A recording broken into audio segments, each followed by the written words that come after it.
Vaccine advice changes, with Pfizer recommended for everyone aged under 60.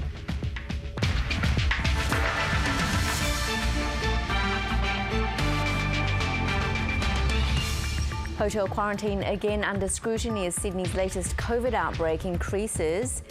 A report reveals South Korean women are living in constant fear of spy cameras. And swimmer Kate Campbell through to her 4th Olympics, but not without losing her sprint queen crown.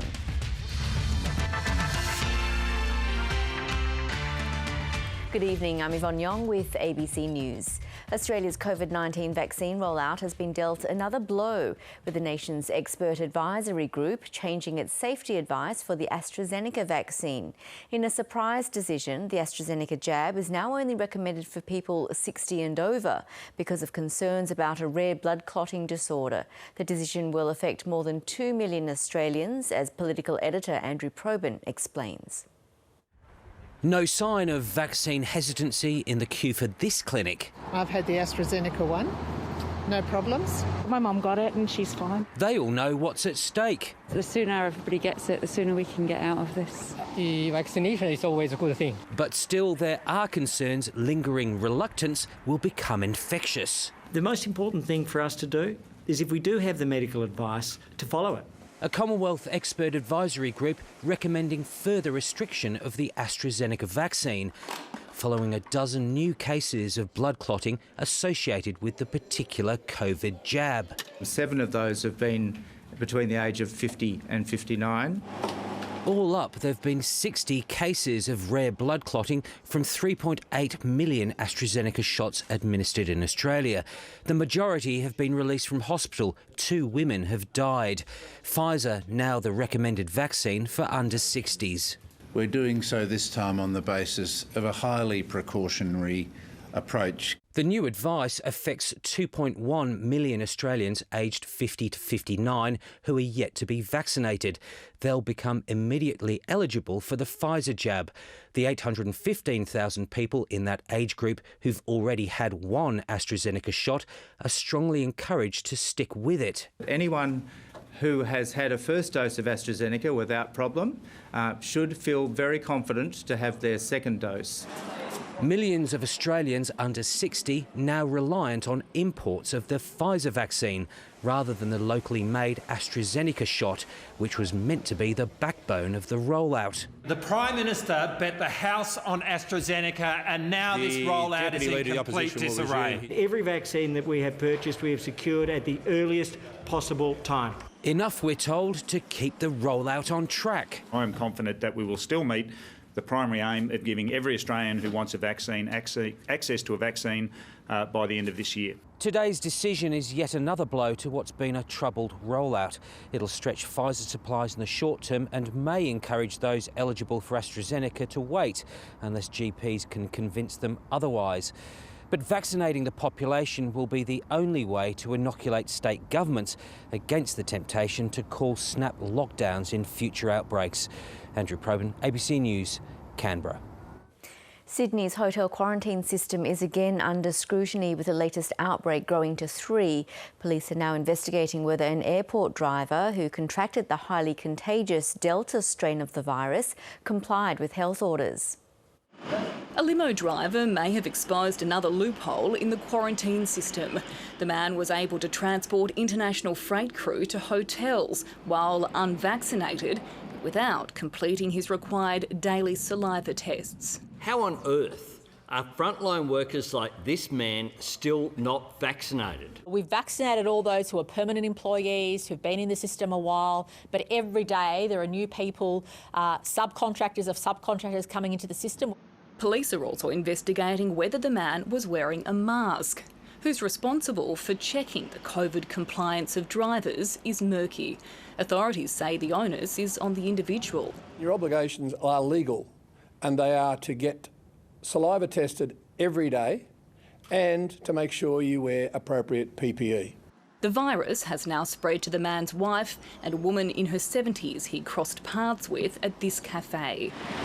A Balcombe Hills man in his 40s has also tested positive, but authorities suspect it might be a false positive. The list of exposure sites is getting longer. Affected suburbs now include Zetland, Redfern, Leichhardt and Castle Hill, as well as this bus route from Bondi Junction to North Sydney. And there's more bad news. Last night, pathology confirmed that this gentleman has the Delta strain of the virus. This particular variant is from the US and known to be highly contagious, and it's the first time it's been detected here. As the reality of COVID returning sets in, testing queues are going from this to this. I think it's just irresponsible for us not to get tested. It's a reminder no system is foolproof against the pandemic as authorities scramble to head off another outbreak. Amy Greenbank, ABC News, Sydney. The Victorian government has declared a state energy emergency over concerns about flood damage to the Yallourn power station in the state's east. Cracks in the coal mine's walls have experts worried they could be breached at any moment. The situation has compounded the clean-up work happening across Gippsland after last week's storm. Calm skies over the Yallourn power station today, but the long shadow of last week's storm persisted. There is a risk to the mine being flooded. And the impact of that would be significant. The State Energy Emergency Declaration means the plant's operator, Energy Australia, can divert water from the Morwell River away from the mine without waiting for the normal approvals. The additional pressure on the mine walls need to be relieved and relieved urgently. The reality is I wouldn't be able to mine until I got the water out of the mine. We're hoping that doesn't happen. Half an hour away, in the hills south of Morwell, there's a different power issue. At Budgeree, local farming families gathered at the hall. Having no power has been really difficult for just about everybody, and not knowing when that was coming back on has been really hard. There are no lights, but a generator means the kettle's on. We haven't got any heaters running, so we've got a fire lit, so we get a little bit of warmth. A short drive away, this is the road leading past Matt Hall's farm. Since the storm tore through, he's spent every day on the chainsaw. Cutting and cutting. You can look around, but you can't see what I've done. Look, yeah. His property's littered with fallen trees, like most around here.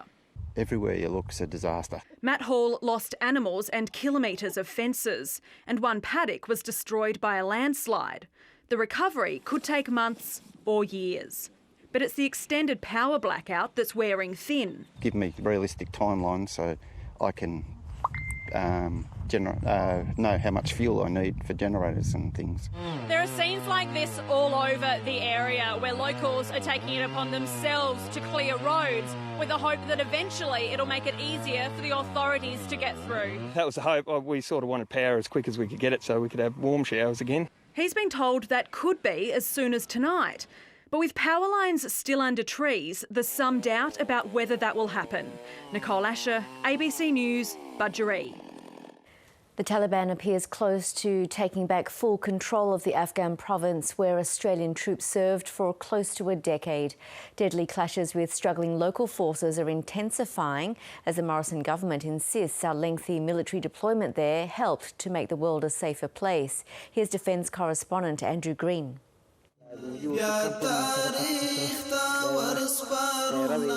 A familiar call to arms. The Taliban once again boasting of significant victories on its various propaganda channels, clawing back territory from the so-called puppet personnel of Afghanistan's fledgling military.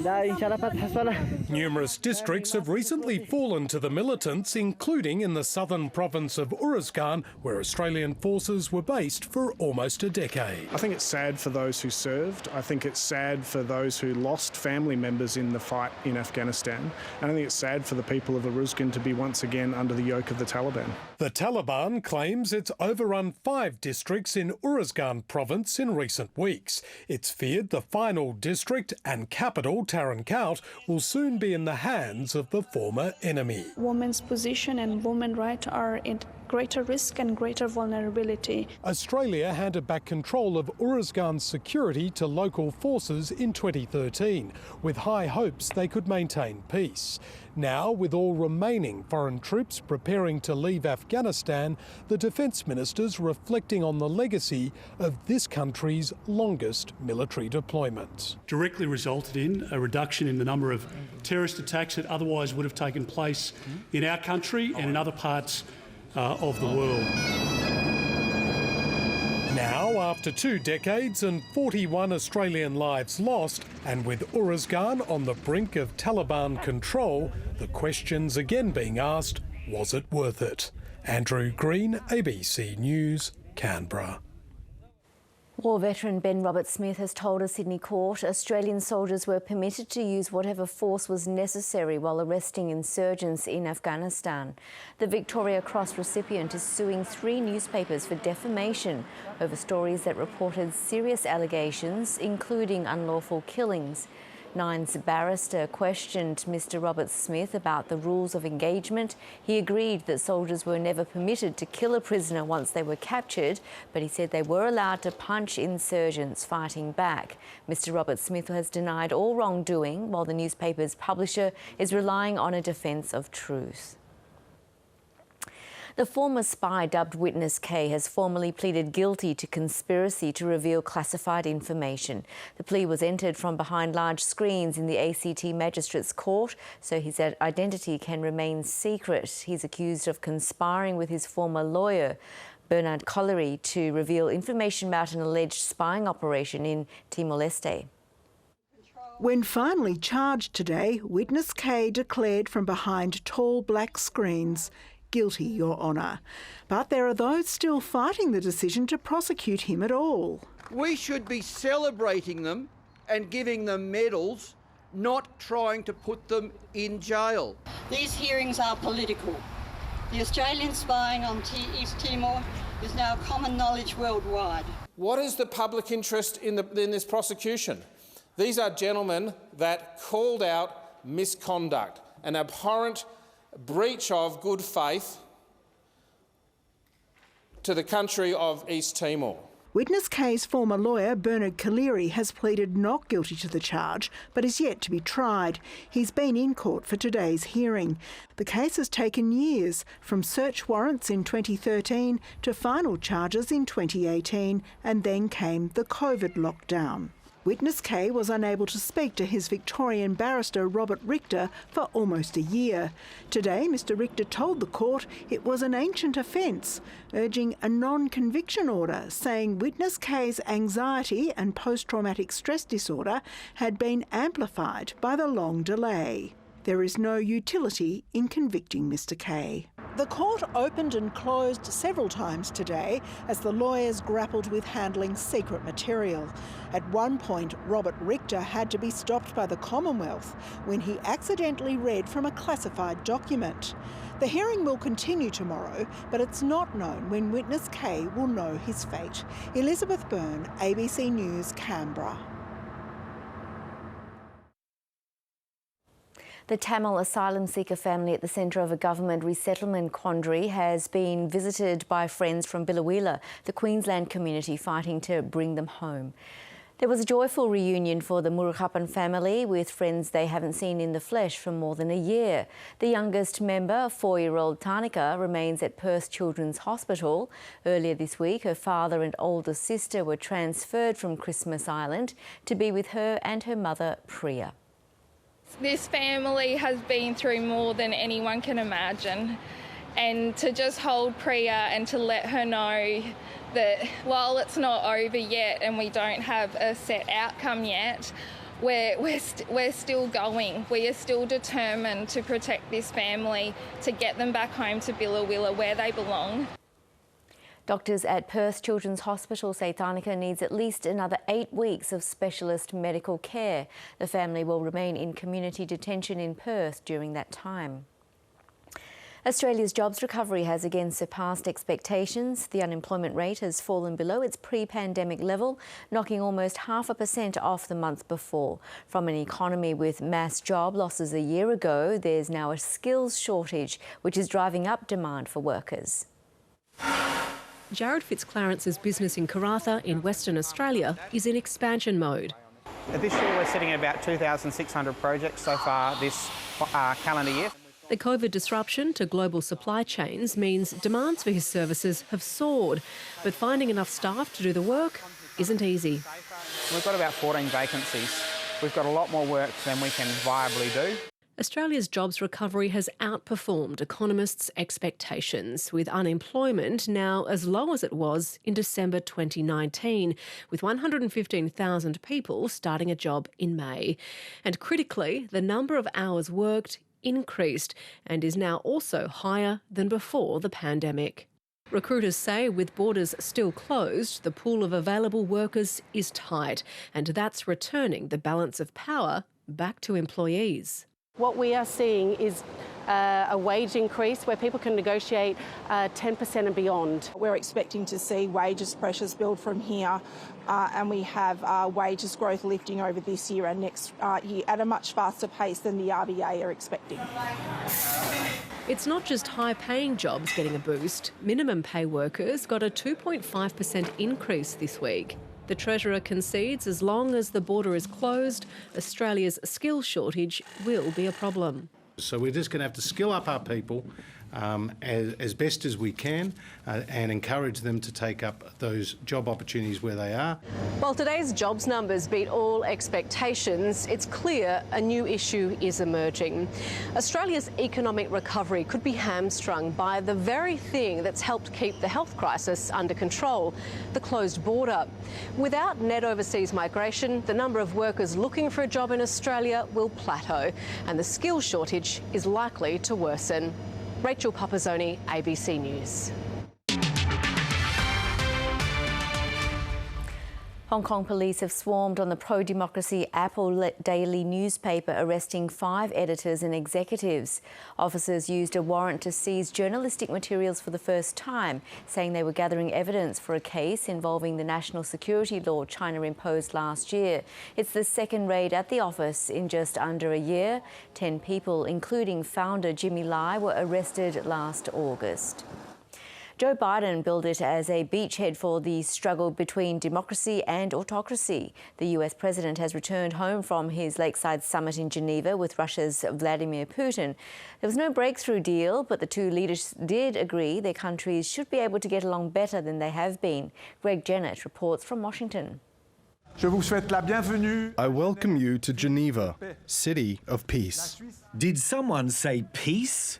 I think it's always better to meet face to face. US photos! The media missed the message. I'm not sure how this is working. Once the jostling pack was disposed of, the leaders summited by the tranquil shores of Lake Geneva. 2.5 hours later, I believe that there was no hostility. On the contrary, our meeting took place in a principled manner. I did what I came to do. Stripped bare, he meant finding common ground quickly. The reason it didn't go longer is when the last time two heads of state have spent over 2 hours in direct conversation across the table, going into excruciating detail. Neither leaders under any illusions, but further talks have been ordered on safety of their nuclear arsenals and restraint on rampant cyber attacks both countries have been victims of. The agreements are modest. Above all, they warily count personal understanding about each other's red lines and no-go conduct as an achievement. But it doesn't mean that we should look into each other's souls, eyes, and swear eternal love and friendship. There's a value to being realistic and put on an optimistic front, an optimistic face. At best, Geneva might prove that democracy and autocracy sometimes need each other, or at least that they can work together when they have to. As Cold War combinations showed, a bond between White House and Kremlin can count for much. So it now falls to Joe Biden and Vladimir Putin to decide just how much they count on each other. As the adversaries, they remain. Greg Jennett, ABC News, Washington. South Korea is one of the most connected countries in the world, but as technology has advanced, so has the prevalence of digital sex crimes.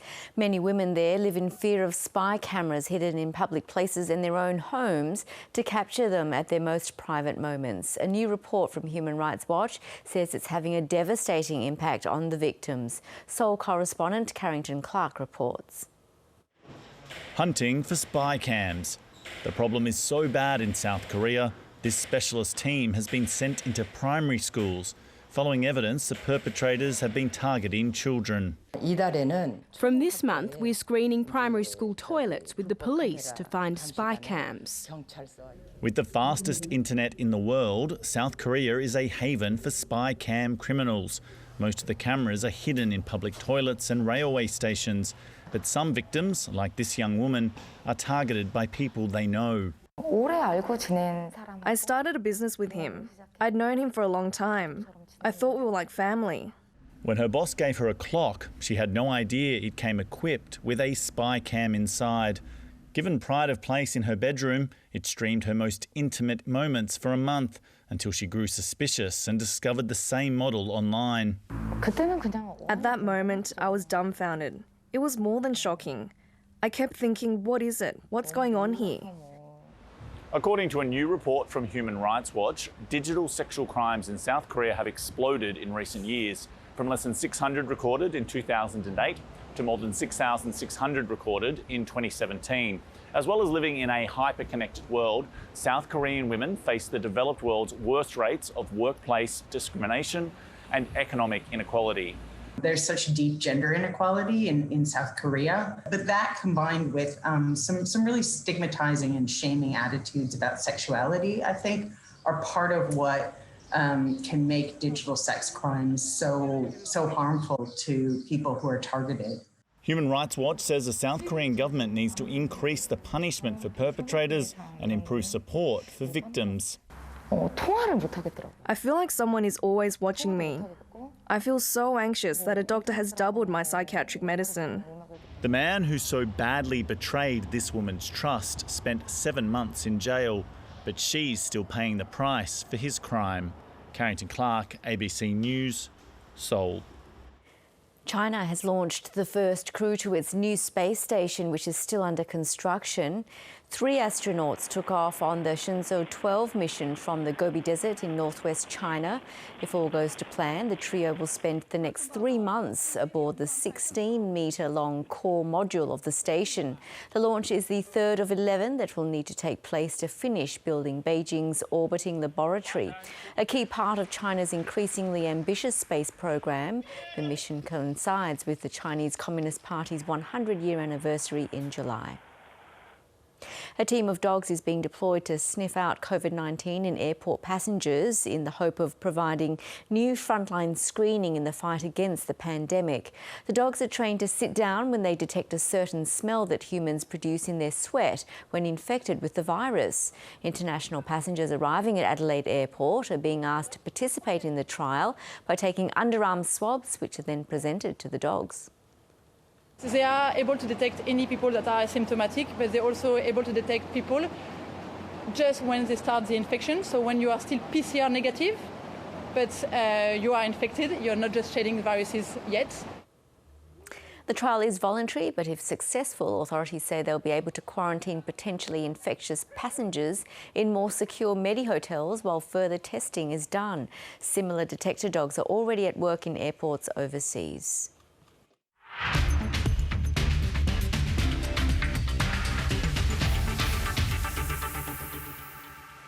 The AFL Tribunal has found Adelaide defender David Mackay not guilty of engaging in rough conduct. The incident in the second quarter left St Kilda's Hunter Clark with a broken jaw requiring surgery. The Crows have called 3 witnesses, including Mackay, who was adamant he did not take his eye off the ball and believed he would be first to it. The AFL advocate maintained Mackay's conduct was unreasonable in the circumstances. Melbourne City says it's extremely disappointed its home A-League semi-final against Macarthur has been moved to Sydney. With no fans allowed to attend the match in Melbourne, the league has moved the game to Cogra. Naturally disappointed with the decision to to take the game to New South Wales. Obviously, winning the league, you earn the opportunity to play your home game. City's still holding on to hope it'll be able to host the grand final next weekend if it can overcome Macarthur on Sunday. Swimmer Kate Campbell is going to her 4th Olympic Games, but her title as sprint queen has been taken by teammate and rival Emma McKeon. It was a stunning 100 metres freestyle final which showcased the depth of Australian women's swimming. It was the race everyone's been waiting for. The showdown between the biggest star in Australian swimming, Kate Campbell, and the woman who for so long has been in her shadow, Emma McKeon. They're away. McKeon in lane 4. Next to her, Kate Campbell. They turned together, but it was McKeon who pipped her rival in a lightning-fast race. It's going to be very close. McKeon's just in front. She'll get there, McKeon. Kate Campbell second. The result means Campbell will go to her 4th Olympics, where she'll be chasing an elusive individual gold medal. I'm relieved, I'm excited, I'm ecstatic, all of the feelings. But she'll have to get past McKeon, better known as a 200-metre swimmer, but now undisputably the fastest woman in the world over 100 this year. Obviously to make the team there's a lot of pressure, but my focus now that I've made it is on the Olympics in 5 weeks. It was a stunning result, with the top 6 women all making the qualifying time and putting Australia in a dominant position to defend the 100 metres relay gold it won in Rio. Can we just appreciate the depth of talent that we have in the women's 100 metre freestyle in this country? Larkin stays underwater longer than anyone else. The depth is not as strong on the men's side, but the veterans are holding their own. Mitch Larkin won the 200 metres individual medley after making the difficult decision to abandon the 200 backstroke because of a scheduling clash. It's a bit of a difficult choice picking between the one and the other, but, I had to back a decision and obviously wish the boys best of luck tonight and, we'll see in Tokyo what they sort of swim, but I think I've made the right choice. Last night, the 34-strong Australian Paralympic swimming team for Tokyo was announced. What a wonderful moment. The team includes 15 debutantes, but also some veterans like Ellie Cole, who's off to her 4th Games. David Mark, ABC News, Adelaide.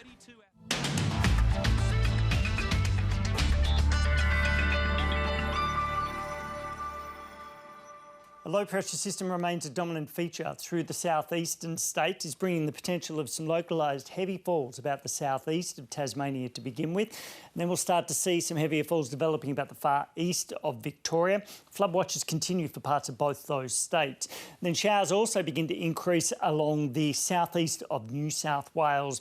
A frontal system that's been moving through South Australia will move into New South Wales. It'll just clip the far south of Queensland. That'll just trigger a few inland showers. We are expecting to see those showers contracting more towards the south coast of South Australia. It'll remain clear under high in Western Australia, but showery through the southeastern capitals. That's the latest from ABC News. I'm Yvonne Young. Have a good evening.